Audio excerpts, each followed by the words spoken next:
Cette vidéo est arrivée très vite. Boyfriend Donjon est arrivé sur le Game Pass le 11 août. Le temps que je rentre de Dordogne, que je finisse Resident Evil 8, puis 12 minutes, j'ai commencé à y jouer, par simple curiosité. Un message au début du jeu prévient « Ce jeu peut inclure des références à des avancées non désirées, au harcèlement criminel et à d'autres formes de manipulation émotionnelle. Jouez avec prudence. » Ensuite, le jeu demande aux joueurs s'ils souhaitent recevoir des messages intempestifs d'un personnage nommé Maman.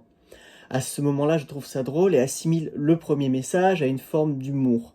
Le jeu étant, outre les phases de donjon, un jeu de drague, il me semblait naturel d'y trouver toutes sortes de badinages, y compris des personnages un peu lourds. D'autant que le jeu nous propose des personnages à la personnalité parfois un peu sombre, sombre au niveau d'un roman à l'eau de rose tout de même.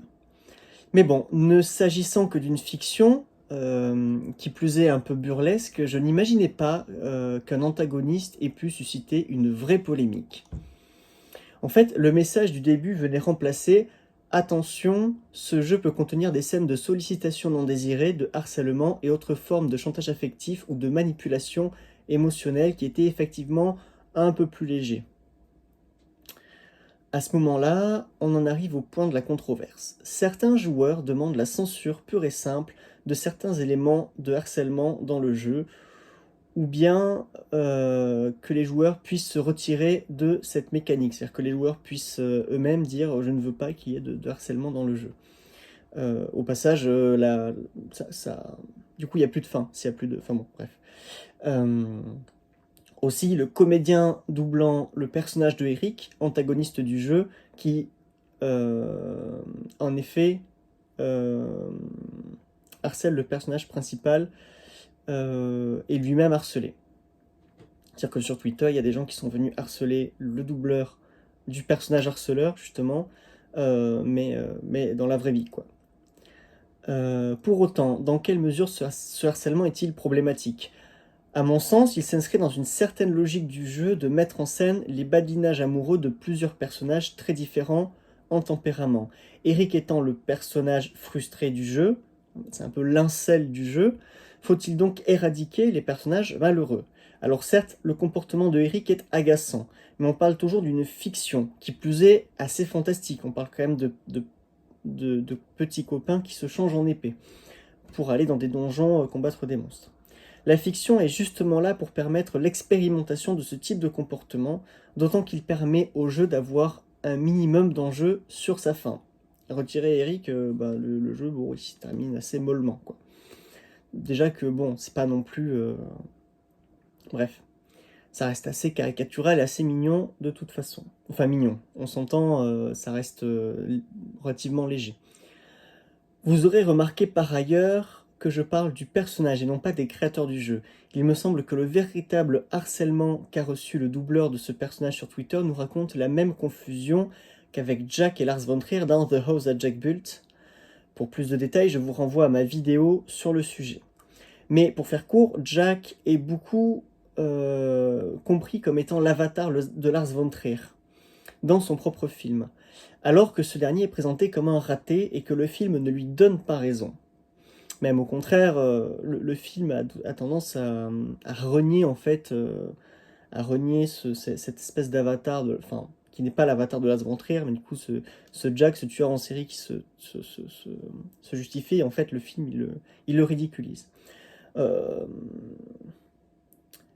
De même, pour Boyfriend Donjon, le personnage de Eric n'est pas vraiment encouragé dans ses actions par les autres personnages. Il est souvent rabroué. Et le dénouement inévitable du jeu ne lui donne donc pas raison, d'autant qu'il reconnaît tout à fait ses torts. À ce stade, c'est l'incel le plus humble que l'on aurait pu imaginer. En fait, Eric, c'est un peu une caricature de l'incel. Une caricature relativement gentille, d'ailleurs. C'est-à-dire qu'il va pas jusqu'à des extrêmes si extrêmes que ça. Bien que son comportement soit tout à fait déviant, ça, il n'y a pas de débat là-dessus. Alors je me dis que sans ce harcèlement, qui n'est franchement pas si extrême que cela, le jeu serait sans doute bien trop lisse, d'autant qu'il l'est déjà suffisamment et qu'il en joue beaucoup. La question que je me pose alors, c'est ne faut-il pas s'attendre à des aléas désagréables dans le jeu de l'amour? Si on enlève Eric, tous les autres personnages se laissent draguer sans difficulté, le jeu nous encourageant presque à monter l'engagement envers chacun au maximum.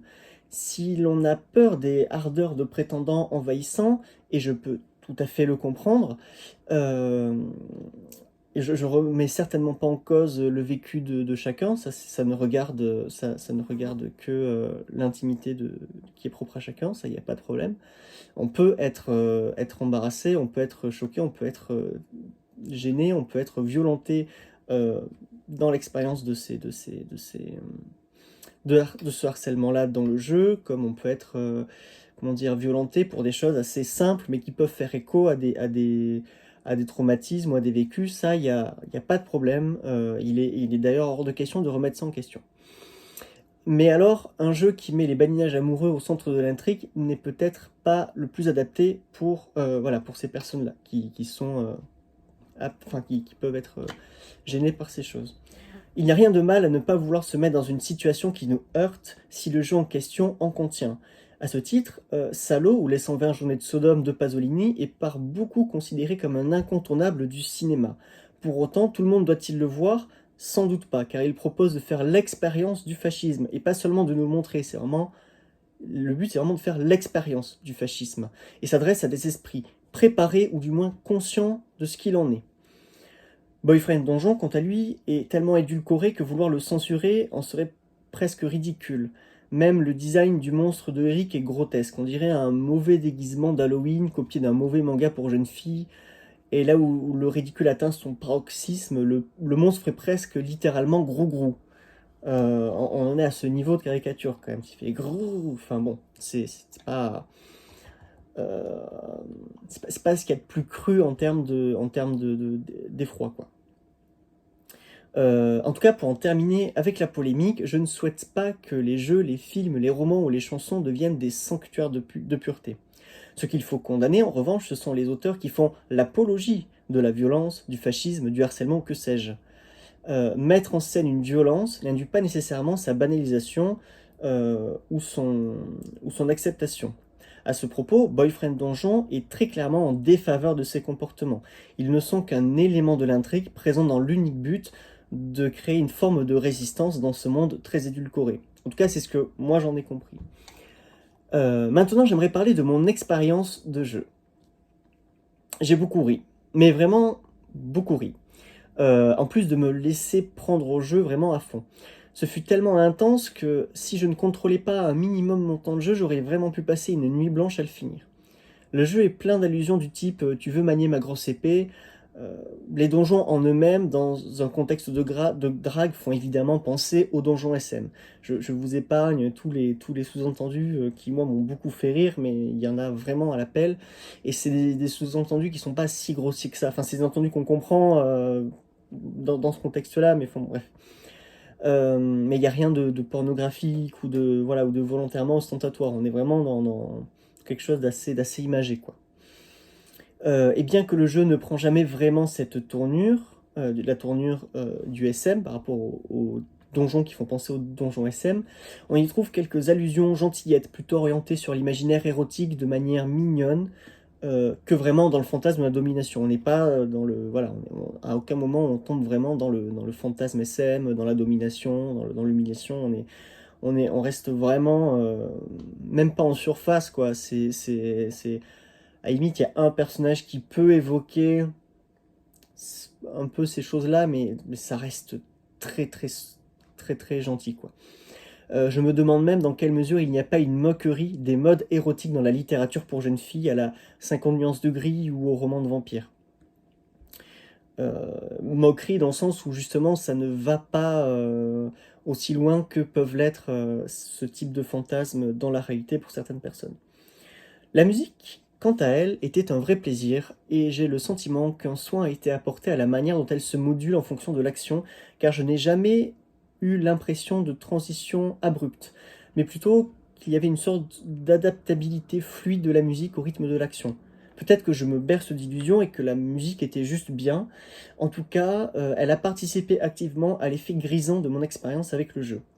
Enfin, outre le péché mignon de jouer à une simulation de drague et se laisser emporter par des élans de niaiserie enivrants, les séquences dans les donjons sont très plaisantes, et je suis agréablement surpris de ce côté-là, n'étant pas habitué à cette manière de jouer et en ayant eu des a priori même. J'en suis même à me dire que je tâterais bien un peu Hades. Et donc pour finir, donc ce jeu est un véritable petit plaisir coupable, qu'il ne faut sans doute pas prendre trop au sérieux malgré sa facilité à nous impliquer dans les différentes intrigues amoureuses.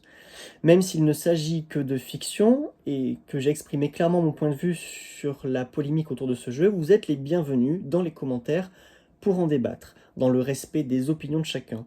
Que les choses soient claires, le débat ici porte sur la représentation des situations de harcèlement dans les médias, pas sur le harcèlement lui-même. Ce qui est pénalement répréhensible n'a aucune vocation à être discuté. De même que nous ne connaissons pas les vécus de nos différents interlocuteurs sur Internet, je déclare donc respecter tout à fait le fait que certaines personnes puissent très mal vivre ce type de situation dans le jeu, et invite ceux qui défendent mon opinion sur la question de la censure à faire de même. Sur ce, je vous dis à bientôt, et prenez soin de vous.